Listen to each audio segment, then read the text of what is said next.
Welcome back to the program. Jordan Belfort, the wolf of Wall Street, knows how to make a buck. America's highest profile convicted fraudster made his name and his millions ripping off investors. And 2 years jail time has barely broken his stride. After last year's blockbuster movie about his sordid life, he's reinvented himself, would you believe it, here in Australia. He's making a mozza again as the Wolf of Queensland. Belfort is coaching salespeople to exploit a $300 million taxpayer-funded training scheme. And he's laughing all the way to the bank. 6 months ago, one of the world's most notorious criminal fraudsters embraced the good life down under. Hey everybody, welcome back. The Wolf of Wall Street, Jordan Belfort, And I say yes. draws big crowds for his so-called ethical persuasion lectures, Some people do this. touting business success. I do this. I'm not going to leave it up to chance. And where he's making serious money is here in Brisbane's northern suburbs at a training company called Face to Face. I'd never seen that much money in cash before. And Jordan used to just give money out like it was candy. Boom. It was all about closing the deal. Oh yeah, sign up as many as you could. Excuse me, Mr. Belfort. Ross Coulthard from 60 Minutes, sir. For months, we've been investigating just why the Wolf of Wall Street would get involved with an Australian government-subsidised training company. Was it another Jordan Belfort masterminded criminal scam, we asked? In truth, what we've uncovered is far more disturbing. The government scheme that he and his cronies are milking is so wide open to abuse, so full of holes, that the wolf doesn't even need to commit any crimes to take taxpayers for millions of dollars. He would have been saying, wow, have I got a cash cow here? I know it. You can see it. A lucerne farm outside Toowoomba, west of Brisbane, is as far from the bright lights and dizzying heights of Wall Street as you'll ever get. But Jordan Belfort is nothing if not adaptable. His legendary sales skills have become central to the Queensland training scam, which has embroiled Lynette and Glenroy Logan.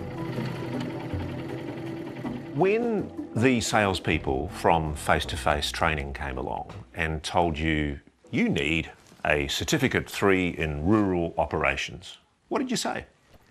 Initially, Butte, here's something that if it's going to be of benefit to us in our farming operation and it's being paid for by the government, let's take it. Here's how the scheme is supposed to work. Qualified trainers assess the skills of a tradie or farmer in order to issue them with an industry standard qualification. The trainee gets a certificate and the training organisation receives a fee from the government, up to $4,500 a throw. In all, it's a $300 million program. And one of the more aggressive players in it is called Face to Face, which has enlisted the sales coaching services of, you guessed it, Jordan Belfort.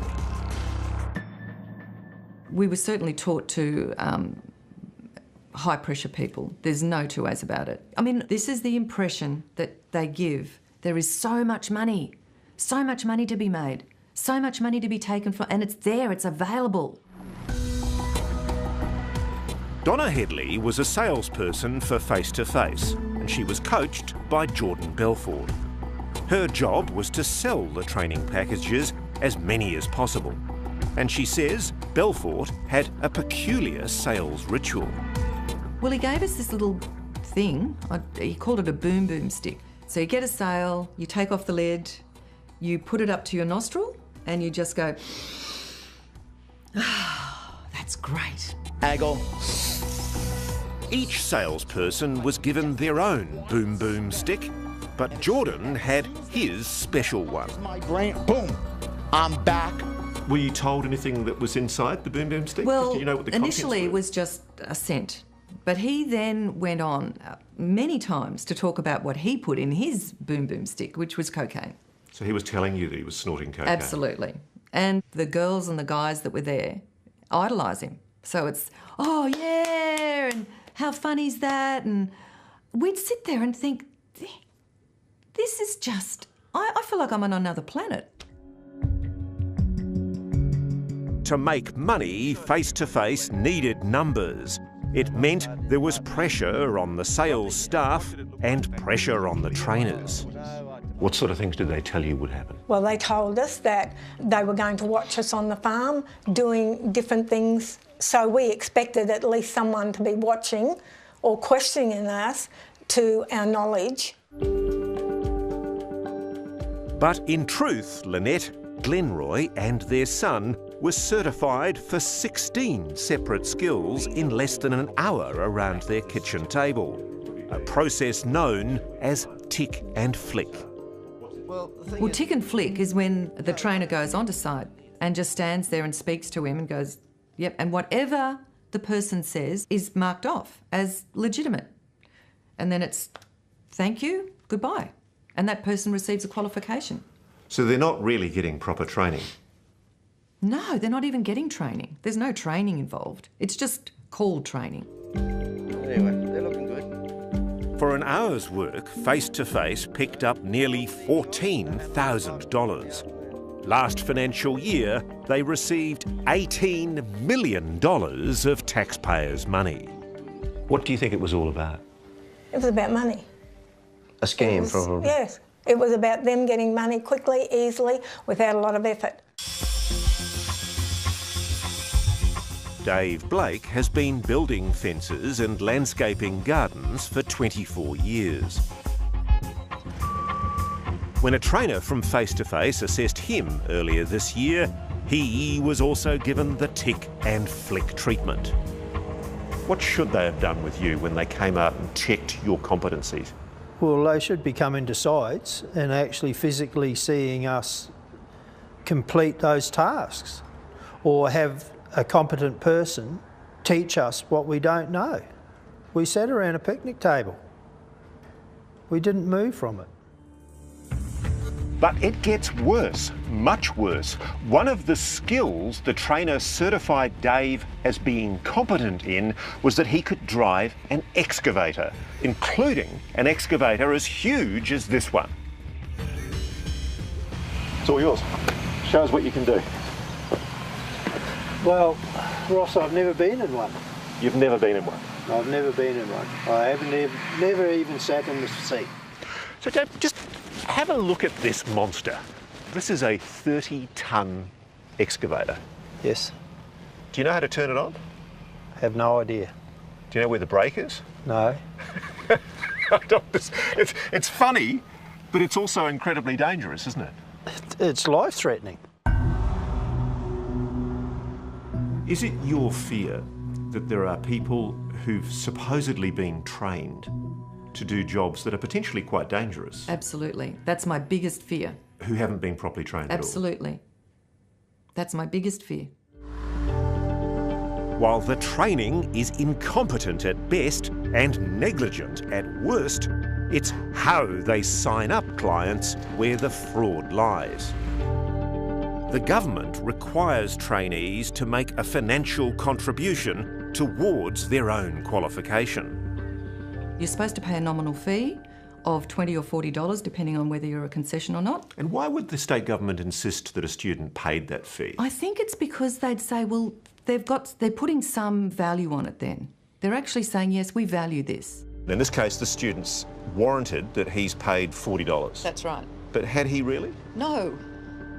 But Donna's receipt books show hundreds of applicants who she says never paid those fees. It says paid here. That she and other salespeople were in fact ordered by Face to Face's principal, Paul Conquest, to falsify receipts.